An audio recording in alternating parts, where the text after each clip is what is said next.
What is going on, traders? We got a lot to talk about. You're actually going to want to stick around for this one because what I'm about to say may shock a lot of you. Before we start, like, subscribe, comment your thoughts below. Let's get into the video. So first things first, we're going to talk about the bad things. We're going to talk about the things that could lead into a potential sell-off, and then we're going to talk about some things that could be showing us that this was a bear trap.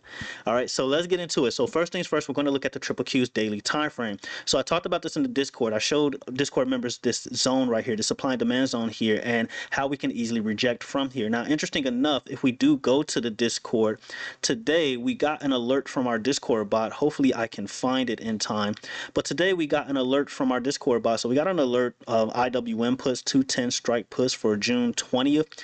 We saw IWM sell off heading into close, but another alert that we got was triple Q puts. Okay, so let me find it. Okay, here we go. So this was alerted this morning at 10:34 a.m. Eastern time. Feel free to correlate the time with the price of the triple Qs at that time. I believe it was around 5:36, and then this ended up playing off. As you guys can see, we see triple Qs. Strike was 5:31. Expiration June 13th, and they were puts. All right, so these ended up playing out. They played out perfectly. You saw the triple Qs pump all the way to about, let's say, 536, 537 more or less, and ended up selling off all the way towards 530.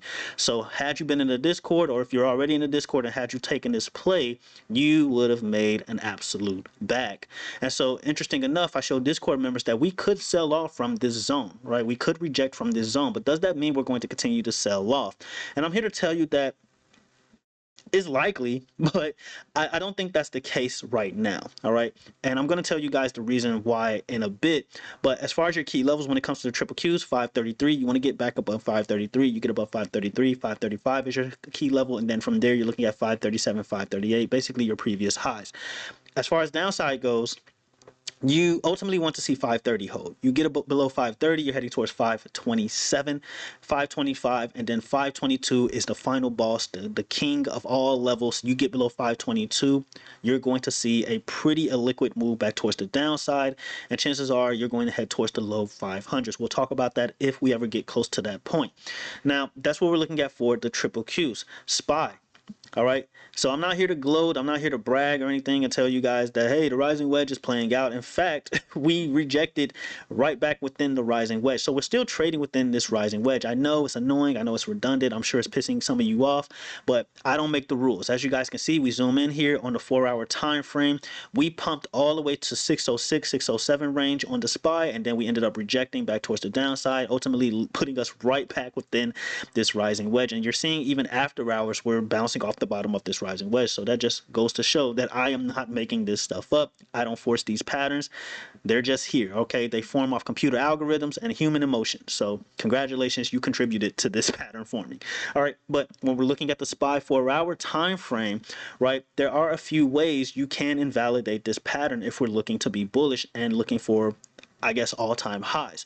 Now, one way you can invalidate this pattern is what we saw happen today. We saw an attempt towards the upside, or an attempt to break out towards the upside, and had we closed above this rising wedge, that would have invalidated this pattern, but we didn't get that, right? So what we want to see in order to invalidate this or further invalidate this is a break back towards the upside, preferably a break above 607 at this point, because if we just break out, we can break out of here, we can easily just form a double top and break back down. So what we want to see is a break and hold above 607, break, retest, and then from there obviously we're heading towards previous highs, 610, 613. Highs we're looking at is about 620, 623. Your key level of all levels to the downside is 592, but your level before that is 598. Now it's interesting, one of you talked about this level in the last video, 598.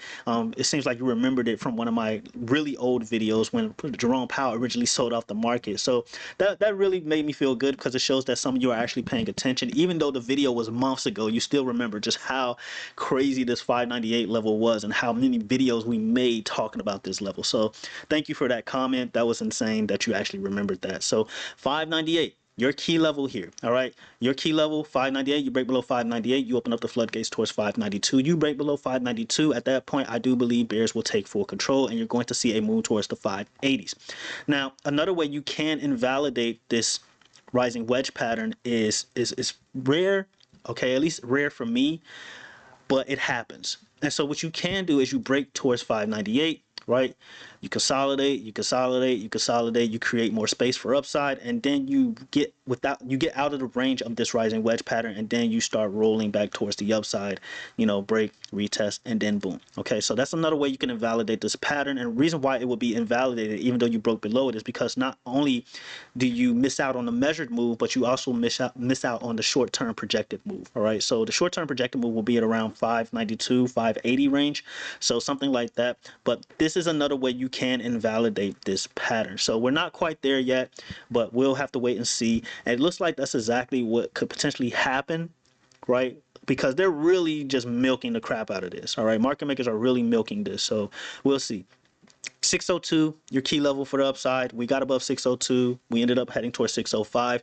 Ultimately, 607 is your main level of all levels if you want to see more upside. All right, so that's what we're looking at for the SPY. Triple Qs. Did I just talk about triple Qs? I think I just talked about triple Qs. So yeah, we already talked about triple Qs. So NQ. All right, so NQ, I remade this video so many times, so that's why I can remember if I talked about triple Qs. All right, but NQ, so Nasdaq, I showed this in the Discord. You are at a very critical zone right here. This is what I talked about in the past few videos. 22K. I told you guys, be careful between 22K and 22,300. High is 22,500.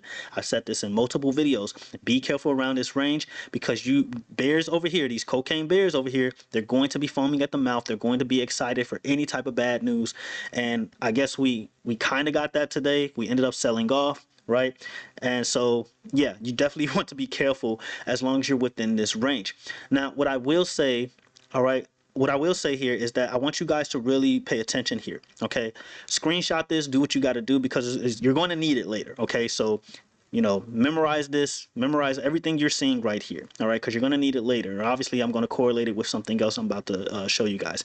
All right, so when it comes to NQ, right, 22K, your key level, right? You rejected here, you rejected here, and you're rejecting here, right? So you not only rejected the supply and demand zone here, but you also rejected this trend line here, all right? As long as you're above 21,700, I would say you can remain neutral or even bullish if you want to. If you manage to give up 21,700, then you're heading towards 21,500. Lowest you're looking at is 21K. Now, another scenario here is what we talked about in the past, where we talked about a potential blow off top scenario. So what you want to see here is obviously a break, retest, and then boom, sky's the limit at that point. All right, and it's very much possible. Okay, and I'm going to explain why it's very much possible that this could happen. All right, it's not guaranteed. I can definitely be wrong here, but I'm going to explain to you guys why I think this is going to be the case. All right, ES 6,050 is your key level. Again, you're looking at this massive supply and demand zone on the daily time frame. You rejected from here. You didn't get a crazy rejection, but you're starting to see some type of rejection from here. So you want to see the ES reclaim 6,050. You reclaim 6,050, then you can start heading towards 6,100, 6,150. So that's what you want to look for on the ES. As far as downside goes, your key level, your ultimate level of all levels is 5,900. We're not quite there yet. We're not really close to that, so I'm not really worried about it. But if you manage to get below 5,900, I do believe that bears are going to start taking control, and you can start heading towards 5,800. The lowest we can be looking at is 5,700. All right, so back to the Nasdaq. All right, so photo memory here.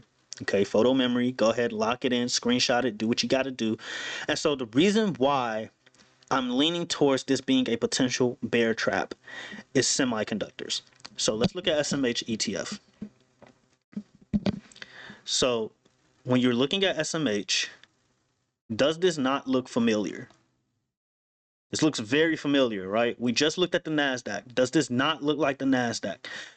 And so right now, when you're looking at SMH, and we saw that sell-off heading into close when it comes to the SPY and triple Qs, but when you look at semiconductors and specifically SMH semiconductor ETF, you see that we broke above this trend, and when we did sell off heading into close, all we did was retest this trend, right? So it's very much possible that we can continue to see more upside when it comes to semiconductors, and obviously if semiconductors pump, the market is going to pump, or at least the tech sector is going to pump. And so this is why I'm leaning towards this could be a bear trap. And if we continue from here, we can head as high as about 267. All right, 267, 270. Highs we're looking at is about 280. All right, so there's a lot of space and opportunity here. Okay, a lot of space and opportunity here. But maybe you don't believe me. Maybe you're like, okay, maybe he's just coping. All right, but we can keep going. Okay, we can keep going. So when we look at NVIDIA. Now, NVIDIA did give up 143, but after hours, you're above 143 all over again. You're at 143.5, right? But my issue here is, and I always say take after hours with a grain of salt, but my issue here is that if we wanted to really sell off, we would have gave up some very important levels. I don't think 143 is an important level. In fact, I think 140 is a very important level when it comes to NVIDIA. And so when you correlate this with what you're seeing on SMH, right? SMH broke this trend and broke within this zone. If you look at NQ, it might do the same thing, guys. It might do the same thing. Hopefully you're keeping up with me here. But it's looking very similar right now. Looking very similar. So are we looking at a scenario where NQ can pretty much do the same thing that SMH Semiconductor ETF did? So maybe that's not enough. All right, let's keep it going. All right, so when you look at individual semiconductors, let's say MU. I don't even like trading MU. But look at this thing. Look where MU is. All right, look where MU is. So you rejected here. Hopefully you guys can see this. Let's zoom in. All right. I know. I gotta look out for the elderly. Okay. But you rejected here. You rejected here. You rejected here. Right. And you broke out of here. Now, this isn't convincing. I will say that much. It's not convincing because it looks like a doji. So it's showing that there's not a complete decision being made, right? That sounded crazy, but it's not confidence behind this move. So dojis, it just shows that bears or bulls are not confident in the direction that they want to go yet. All right. And so when we're looking at MU, you're mounting above the supply and demand zone right now. Again, it's not a convincing mount, but look where we are. I mean, we broke out of this area here. MU could head higher, and we could be looking at a move towards this gap fill. You're very illiquid over here, guys. Very illiquid. We look at another semiconductor, AMD. AMD, like I said before, AMD looks great. Okay, now this don't look too great, but AMD looks absolutely great. As long as AMD can hold above 118, I think there's potential for a move to 130. Now, obviously, you want to respect your key levels because you can break below 118. But if you manage to break above 123 and actually hold for once, AMD can continue to head higher. All right, and you're looking at a move towards the 130s. All right, now AMD, not too convincing. I understand that much, but when you're looking at a lot of these semiconductors, they're in very critical spots. They're in more so bullish positions than bearish positions. Marvell is Marvell, guys. It's not Marvel. All right, so when you look at Marvell, and we're actually in a trade on Marvell. We're in 80 calls for July 18th on Marvell. Right now, we got in at around 68. We got in a very light position, but Marvell looks beautiful. You got a double bottom here. You broke above the neckline. You held the neckline. The SPY and triple Qs were selling off, but you still held this neckline on Marvell. And then you have this massive gap fill all the way at 83, right? So this is what we're playing for. You look at the weekly time frame, and the weekly time frame looks even more beautiful, all right? There is a massive supply and demand zone here. You broke above the supply and demand zone. I don't have it marked, but let's just say this rectangle right here, these three lines are creating a rectangle right here, and all you did was mount right here. Now the week is not over, of course, but Marvell has the potential to break further towards the upside. And I told Discord members, if we can get a 4-hour close, and you can do what you want with this information, but if we get a 4-hour close above 70 on Marvell, please believe that I am loading up more contracts. All right, we went very light on this, right? Marvell's kind of pumping towards after hours, so hopefully this holds, but things are looking good when it comes to Marvell and a lot of these semiconductor names. All right, so hopefully, you know, it's making sense. Hopefully I'm making sense here, and hopefully things are correlating. All right, so I'm sure a lot of you want to look at various stocks such as Tesla, right? Tesla, your key level is 327. If Tesla can get above 327, at this point I would say 328 to be safe. All right, that's just a safe option there. But if Tesla can get above 327 and actually hold, you're, again, I would say if it can hold again, you're looking at some pretty serious upside. All right, you can look at a move back towards 340. Okay, now obviously at this point, your best option, the safest bet you can make here is a move above 330 on Tesla. All right, 327, 328 key levels, sure, but 330, if Tesla can get above 330, you open up the floodgates towards 350. Okay, 350. So that's what you want to see when it comes to Tesla. It's not looking great right now, but it's not looking too bad just yet. All right, it's not looking terrible. Okay, but ultimately you want to see Tesla break back within this range. Key level here is 330. Get above 330, you can head towards the 340s. Highest you're looking at is about 350. UNH, I think this thing is ready to go ballistic. I don't know what's going to cause it, but I think this thing is ready to go. All right. It broke above 307. Okay, 307 was a key level. We got into UNH calls. We got into UNH 307.5 calls Monday. We got into those contracts Monday in the Discord, and then we ended up taking profit. We took profit today. Okay, so we got in Monday. I think UNH was at around 303, 302, somewhere around that range, and we ended up taking profit on those contracts today. And then we jumped into more calls for September. We jumped into 330 calls for September 18th, I believe. Right? I would show you guys, but I don't feel like scrolling through all of this. It's a lot to scroll through, but somewhere around here. All right. Is this it? No. So here's the Marvel calls, 80 strike calls, July 18th, right? And then these are all like ideas I'm showing and things like that. But yeah, regardless, I think UNH has the potential to head towards the 340s at this point. If it can get above 315, 316 to be safe, you're looking at a crazy move towards the upside. 340. Okay, 340 max, not max, minimum. All right, so that's what I'm looking at for UNH. All right, and I don't really talk about UNH, but we made decent money on UNH today. Our 330 calls are in profit so far, so yeah, we're looking really good on this. But overall, guys, my overall point here is that when you look at the SPY and triple Qs, yes, it looks bad, right? It looks not too bad, but it looks like we could be seeing more downside. But interesting enough, right? Not only did you liquidity grab towards 599, 598 range, but you liquidity grabbed all the way towards 606, 607, right? So no one really won. Ultimately, I would say bulls won at the end of the day. But if you can stay within this rising wedge pattern, or yeah, if you can stay within this rising wedge pattern, you can see more upside, right? You can just keep doing this over and over and over, just constantly creating more space for upside, right? So this is why I've been urging lately to take profit when you can, because any type of upside we do get within this market, it gets taken away. It eats your premiums, it eats your theta, it just destroys everything. All right, so you definitely want to take profit when you can, when it comes to this overall market. So let me know what you guys think in the comments below. I know I was talking fast, I'm kind of all over the place. Hopefully it all made sense. My brain is going 100 miles per hour because I have a lot to do tonight. So hopefully you guys understood what I was saying here.